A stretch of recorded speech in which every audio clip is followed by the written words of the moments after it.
Di antara peristiwa besar dalam Islam yang mengundang perhatian dunia adalah peristiwa Fathu Makkah, penaklukan kota Mekah dengan jalan damai, yang terjadi pada tanggal 20 Ramadan tahun ke-8 Hijriah, bertepatan dengan tanggal 1 Januari 630 Masehi. 2 tahun sebelum penaklukan Makkah, dunia menyaksikan perjanjian damai antara kaum muslimin dan Quraisy, Hudaybiyah. Sebuah perjanjian yang sekilas tampak merugikan Islam, tapi ternyata perjanjian inilah yang membuka gerbang dakwah. Dalam masa damai, Islam menyebar dengan cepat ke seluruh jazirah. Banyak kabilah masuk Islam tanpa tekanan, termasuk para tokoh yang dulu memusuhi Nabi SAW. Namun, tak semua pihak menghormati janji suci itu. Diam-diam, Quraisy mendukung sekutunya. Bani Bakr menyerang Bani Khuza'ah, yang telah menjadi sekutu kaum muslimin. Serangan itu terjadi pada malam gelap. Bani Khuza'ah yang tak siap mencoba menyelamatkan diri, bahkan sampai berlindung di sisi Ka'bah, tapi darah tetap tertumpah di tanah haram. Dengan luka dan tangis, perwakilan Bani Khuza'ah mendatangi Rasulullah SAW di Madinah. Mereka tak menuntut balas dendam, mereka hanya meminta keadilan. Rasulullah SAW pun mendengarkan dengan penuh kesedihan. Perjanjian telah dikhianati, kesucian tanah haram telah dinodai. Tapi Nabi tidak serta-merta mengangkat pedang. Kaum Quraisy panik. Mereka tahu, mereka telah melanggar batas. Maka dikirimlah Abu Sufyan, tokoh besar Quraisy, ke Madinah. Ia berharap bisa menyelamatkan keadaan. Ia datang ke Umar bin Khattab, ditolak. Ke Abu Bakar Ash-Shiddiq, ditolak. Bahkan masuk ke rumah Nabi SAW melalui putrinya sendiri, Ummu Habibah, tetap ditolak. Hingga akhirnya berdiri di masjid, mencoba memperbarui perjanjian Hudaybiyah sendiri. Tapi Rasulullah SAW tak menjawab sepatah kata pun. Abu Sufyan kembali ke Makkah dengan tangan hampa. Akibat pelanggaran kaum Quraisy itu, Nabi segera menyiapkan 10.000 pasukan untuk bergerak menuju Mekah. Meski menyiapkan pasukan dengan jumlah besar, Nabi tidak menghendaki adanya peperangan. Sehingga beliau berpesan agar pasukannya tidak menyerang kecuali dalam keadaan terpaksa. Maka berangkatlah rombongan Nabi dari Madinah menuju Mekah pada 10 Ramadan tahun ke-8 Hijriah. Perjalanan menuju Mekah membutuhkan waktu 10 hari, hingga rombongan memasuki kota suci ini pada 20 Ramadan. Lamanya perjalanan di samping jauhnya jarak Madinah-Mekah, 500 km, juga karena pasukan sempat berhenti dan berkemah. Untuk mencegah perlawanan dan menjaga rahasia, Rasulullah SAW memerintahkan agar seluruh pasukan menyalakan api unggun besar di luar kota Makkah. Malam itu, Makkah melihat ribuan cahaya menyala di kejauhan. Kota itu gemetar. Abu Sufyan, tokoh Quraisy yang selama ini menjadi musuh keras Islam, datang lagi bertemu Rasulullah SAW di sebuah tenda peristirahatan di daerah Mar Az-Zahran. Tapi kali ini, dia tidak sendirian. Ia ditemani oleh Abbas bin Abdul Muthalib, paman Nabi SAW yang telah memeluk Islam. Abbas tahu, satu-satunya jalan menyelamatkan Abu Sufyan adalah dengan membawanya langsung menghadap Rasulullah SAW. Ia memberi perlindungan pribadi kepada Abu Sufyan, sebuah hak istimewa di tengah ketegangan menjelang pembebasan Mekah. Di hadapan Rasulullah SAW, Abu Sufyan yang dulu begitu sombong, kini tak mampu lagi membantah kenyataan. Pasukan Islam yang luar biasa besar, wibawa Rasulullah SAW yang semakin agung, dan hati yang mulai terbuka karena cahaya hidayah. Rasulullah SAW bertanya, "Wahai Abu Sufyan, tidakkah kau mengakui bahwa tidak ada Tuhan selain Allah?" Abu Sufyan menjawab, "Seandainya ada Tuhan lain, pastilah ia telah menolong kami." Kemudian Nabi SAW bertanya lagi, "Tidakkah kau mengakui bahwa aku adalah utusan Allah?" Abu Sufyan terdiam, lalu menjawab pelan, "Ada sesuatu di dalam hatiku tentang itu." Namun akhirnya, di bawah langit malam dan gemuruh keheningan itu, Abu Sufyan pun mengucapkan syahadat. Hatinya luluh, keangkuhannya runtuh. Nabi SAW tidak menyambut dengan hinaan. Beliau justru memberinya kehormatan besar. Barang siapa masuk ke rumah Abu Sufyan maka ia aman. Sebuah keputusan strategis dan penuh hikmah.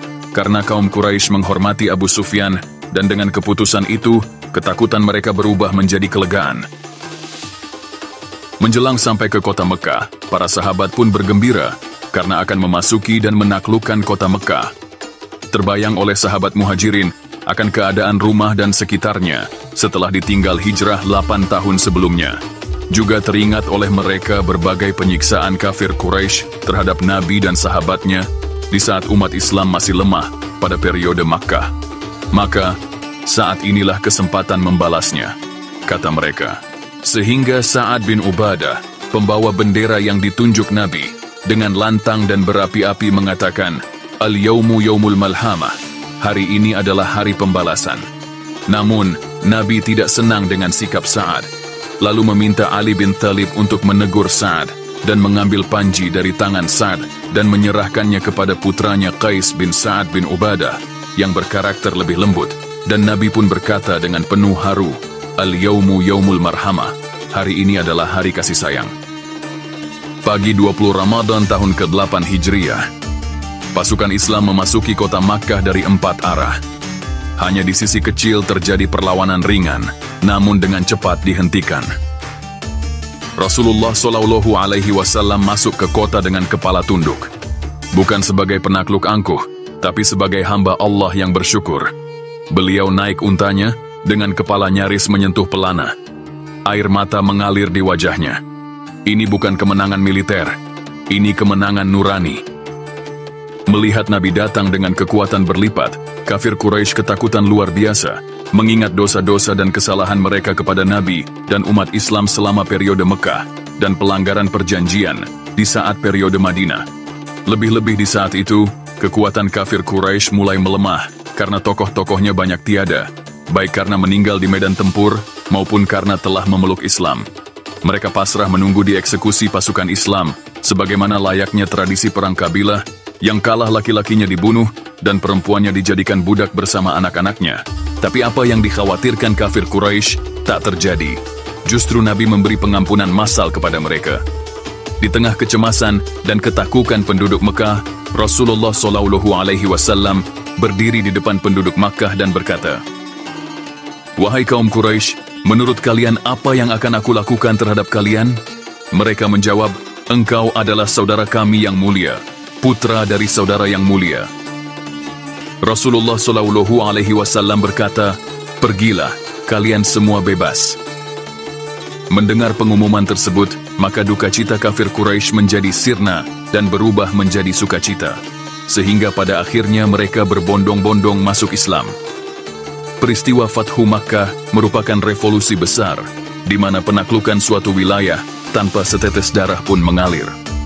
Sesampainya di Ka'bah, Rasulullah SAW memecahkan berhala-berhala yang mengelilingi Baitullah sambil membaca, Wa qul ja'al haqqu wa zahaqal batilu, innal batila kana zahuqan, dan katakanlah, telah datang kebenaran dan lenyaplah kebatilan. Sesungguhnya kebatilan itu pasti lenyap. Al-Quran Surah Al-Isra ayat 81. Ka'bah kembali kepada fitrahnya, satu pusat tauhid, rumah Allah yang murni. Setelah membersihkan Ka'bah, Rasulullah SAW naik ke atas dan mengumandangkan takbir.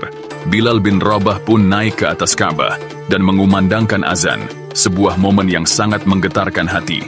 Dulu Bilal disiksa oleh Quraisy karena mengucapkan Ahad, Ahad. Kini justru ia mengumandangkan kalimat tauhid dari puncak Ka'bah. Masyarakat Quraisy menyaksikan semua ini dengan campuran haru, takut, dan kagum. Tapi mereka tidak dipermalukan, tidak dipaksa. Mereka melihat langsung rahmat dalam kemenangan, dan satu persatu hati mereka luluh. Hanya dalam beberapa hari, Mekah memeluk Islam. Pembesar Quraisy yang dulu membenci dakwah Nabi SAW, seperti Abu Sufyan, Hindun, bahkan Ikrimah bin Abu Jahal, mulai masuk Islam. Mereka menyadari bahwa Islam bukanlah ancaman, tapi rahmat bagi seluruh alam. Setelah peristiwa Fathu Makkah, dan tak lama kemudian perang Hunain, Taif, dan Tabuk, kekuatan Quraisy dan suku-suku besar Arab mulai melemah. Islam kini tak lagi dipandang sebagai gerakan kecil dari Madinah, tetapi sebagai kekuatan spiritual, sosial, dan politik yang menyatukan seluruh jazirah Arab.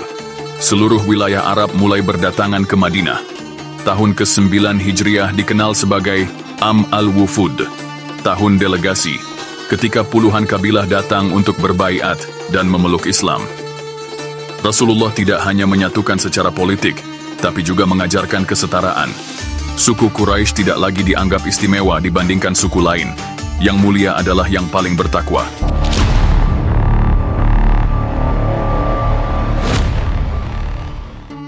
Rasulullah SAW mengumumkan bahwa beliau akan menunaikan haji terakhir. Sekitar 124.000 kaum muslimin datang menyertainya. Mereka tidak tahu bahwa ini adalah haji perpisahan.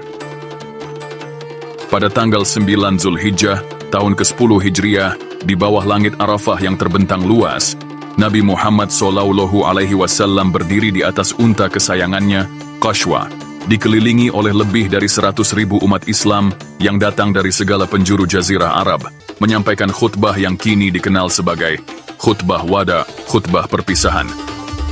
Dengan suara yang menggetarkan hati beliau menyampaikan, "Wahai manusia, dengarkanlah. Mungkin aku tidak akan bersama kalian setelah tahun ini." Dalam khutbah terakhir ini, Nabi Muhammad SAW memberikan pesan-pesan penting yang masih relevan hingga saat ini. Pesan-pesan tersebut mencakup nilai-nilai agama, persaudaraan, keadilan, dan kejujuran. Beliau menyampaikan betapa pentingnya menjaga hubungan dengan Allah dan menjalankan ibadah dengan penuh keikhlasan dan kesungguhan.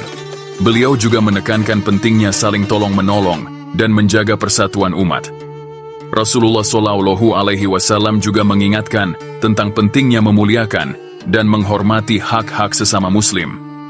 Beliau menekankan bahwa kehidupan, harta benda, dan kehormatan setiap muslim adalah suci dan tidak boleh disakiti. Rasulullah SAW juga menyerukan untuk memperhatikan hak-hak keluarga, menghormati pernikahan, dan menjaga hubungan yang baik antara suami istri serta antara orang tua dan anak. Nabi Muhammad juga menekankan perlunya perlindungan dan penghormatan terhadap hak-hak perempuan. Beliau mengingatkan umat Islam untuk memperlakukan perempuan dengan adil dan tidak menzalimi mereka. Nabi Muhammad menegaskan bahwa perempuan memiliki hak-hak yang sama dalam agama, keluarga, dan masyarakat. Dalam khutbah tersebut, Nabi Muhammad SAW juga menyinggung tentang pentingnya menunaikan zakat dan sedekah sebagai bentuk kepedulian sosial terhadap sesama yang membutuhkan. Beliau mengajak umatnya untuk saling membantu dalam mengatasi kesulitan dan kekurangan hidup. Khutbah terakhir Nabi Muhammad SAW juga mengandung pesan keadilan sosial, di mana beliau menegaskan bahwa semua manusia, tanpa memandang ras, suku, atau status sosial, adalah saudara seiman yang setara di hadapan Allah. Tidak ada kelebihan atau keunggulan seseorang kecuali dalam kebaikan dan ketakwaan. Rasulullah SAW menekankan bahwa setiap individu memiliki hak-hak yang harus dihormati dan dilindungi. Dalam penutup khutbahnya, Nabi Muhammad SAW mengajak umatnya untuk merefleksikan pesan-pesan yang beliau sampaikan dan mengimplementasikannya dalam kehidupan sehari-hari. Beliau berpesan agar umat Islam tetap berpegang teguh pada Al-Quran dan Sunnah, menjauhi segala bentuk perpecahan, serta menjaga persatuan dan kesatuan umat. Khutbah terakhir Nabi Muhammad SAW menjadi warisan berharga bagi umat Islam di seluruh dunia. Pesan-pesannya yang universal dan nilai-nilai yang terkandung di dalamnya tetap relevan hingga saat ini. Mari kita teladani dan menerapkan pesan-pesan tersebut dalam kehidupan sehari-hari, sehingga kita dapat menjadi umat yang takwa, saling mendukung, dan menjunjung tinggi nilai-nilai Islam. Lalu turunlah wahyu terakhir.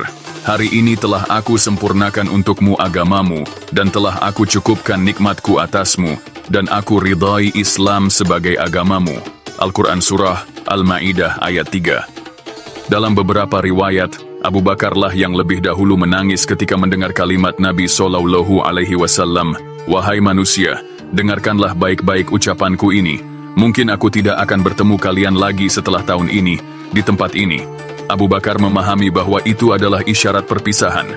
Hatinya yang lembut segera menangkap pesan mendalam bahwa ajal Rasulullah SAW telah dekat. Ia pun menangis terseduh-seduh, bahkan sebelum orang lain menyadari makna tersirat khutbah tersebut. Setelah 2 dekade penuh perjuangan, Islam telah kokoh berdiri. Jazirah Arab tunduk pada kalimat tauhid. Namun, langit Madinah mulai muram. Senyum Rasulullah SAW mulai jarang terlihat. Tanda-tanda perpisahan mulai terasa. Dan bumi bersiap kehilangan manusia terbaik yang pernah menginjakan kaki di atasnya.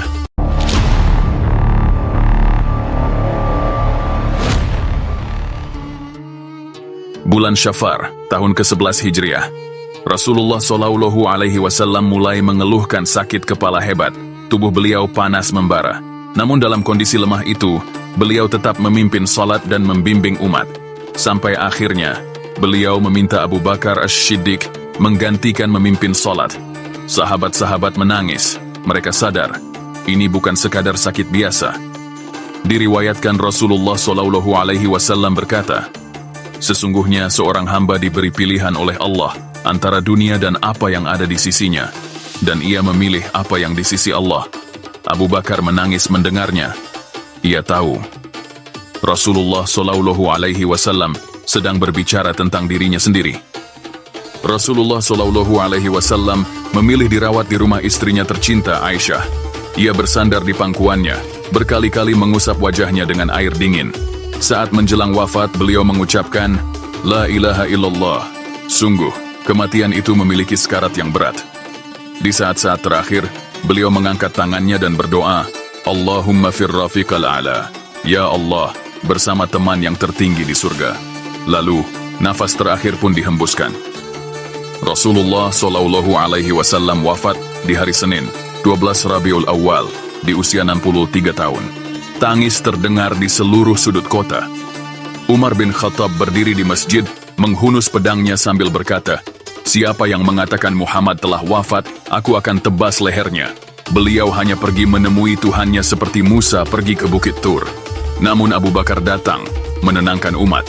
Ia berdiri tegar dan berkata kalimat yang mengguncang, barang siapa menyembah Muhammad, maka sungguh Muhammad telah wafat.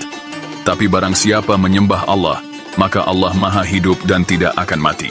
Lalu beliau membaca ayat, Muhammad hanyalah seorang rasul, telah berlalu sebelumnya beberapa rasul. Apakah jika dia wafat atau dibunuh kalian akan berpaling ke belakang? Al-Quran Surah Ali Imran, ayat 144. Tangis meledak, Umar jatuh lemas, hati para sahabat hancur. Sang cahaya telah kembali kepada pemiliknya. Rasulullah SAW dimakamkan di kamar Aisyah, tempat beliau wafat. Di lokasi yang kini menjadi salah satu tempat paling suci bagi umat Islam. Makam Nabi di Masjid Nabawi. Umat kini berada di persimpangan besar. Siapa yang akan menggantikan tugas kepemimpinan?